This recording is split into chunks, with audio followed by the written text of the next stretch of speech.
Hi, இன்னைக்கு Sunday சமையல் என்னன்னு சொல்லிட்டு வாங்க பார்க்கலாம். பாயில் பண்ண எக், சிக்கன் 65, ஆனியன் ரைத்தா, சுட சுட மட்டன் பிரியாணி,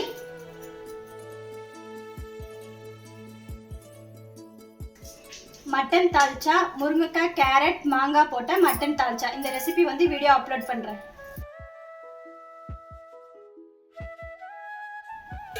மட்டன் குழம்பு,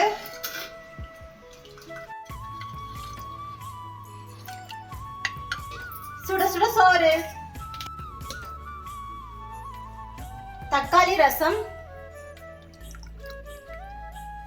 எங்க வீட்ல சண்டே லஞ்ச் தான். உங்க வீட்ல என்னன்னு சொல்லிட்டு மறக்காம கமெண்ட் பண்ணுங்க. இந்த ரெசிபில என்னென்ன பிடிச்சிருக்குன்னு சொல்லிட்டு மறக்காம கமெண்ட் பண்ணுங்க. இந்த வீடியோ பிடிச்சா லைக் பண்ணுங்க. Hi Deekshika sister.